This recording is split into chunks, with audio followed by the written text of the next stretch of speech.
নমস্কাৰ নিউজৰ বাতৰিলৈ স্বাগতম জনাই ষ্টুডিঅ'ৰ মজিয়াত মই পল দাস চাহক আজিৰ বাতৰি যোৰহাটৰ ক্লাব ৰোডত সংঘটিত হয় এক পথ দুৰ্ঘটনা খোৱাপানী বটল কঢ়িওৱা এখন বাহন আৰু এখন বিলাসী বাহনৰ মুখামুখি সংঘৰ্ষ নিউজ নৰেক ৰিপৰ্ট যোৰহাটৰ ক্লাব ৰোডত সংঘটিত হয় এক পথ দুৰ্ঘটনা খোৱাপানী বটল কঢ়িওৱা এখন বাহন আৰু এখন বিলাসী বাহনৰ মুখামুখি সংঘৰ্ষ উল্লেখযোগ্য যে ক্লাব ৰোডৰ এই একে ঠাইতে প্ৰায় সংঘটিত হয় দুৰ্ঘটনা আজি কিছুদিনৰ পূৰ্বে এজন ব্যক্তিৰ উক্ত স্থানতেই দুৰ্ঘটনাত পতিত হৈ মৃত্যুমুখত পৰিবলগীয়া হৈছিল স্থানীয় ৰাইজে জানিবলৈ দিয়া মতে উক্ত স্থানত প্ৰায় সংঘটিত হয় পথ দুৰ্ঘটনা প্ৰশাসনক এইটোৱে আমি অনুৰোধ জনাইছোঁ যেহেতু আমাৰ এই ক্লাব ৰোড ৰাস্তাটো আমাৰ অলৰেডি আমাৰ চেংচন হৈয়ে আছে কিন্তু এতিয়া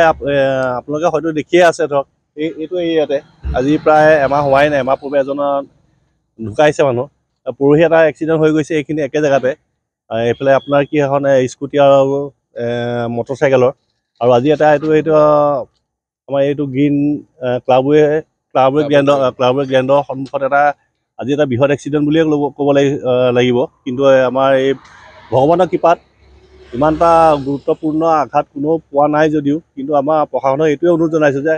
এই ৰাস্তাটো অন্ততঃ অতি সোনকালে যিমান পাৰে যিখিনি গাঁত গোট পোৱা আদি কৰি এইখিনি আছে সেইখিনি অতি সোনকালে যাতে ঠিক কৰি দিয়ে মানে প্ৰত্যেক দিনেই হৈ আছে সৰু সুৰা ঘটনাটো প্ৰত্যেক দিনাই হৈ আছে পৰহি হৈছে এতিয়া আজি এয়া হৈছে আৰু আগতো তেনেকৈ এতিয়া হিচাপ কৰিবলৈ গ'লে আজি এমাহৰ ভিতৰতে 15-16টা মানে হৈ গৈছে সৰু বৰ এয়া জনাইছোঁ যাতে অতি সোনকালে কিবা এটা সুব্যৱস্থা গ্ৰহণ কৰে অনুপম বৰাৰ ৰিপৰ্ট নিউজ নাও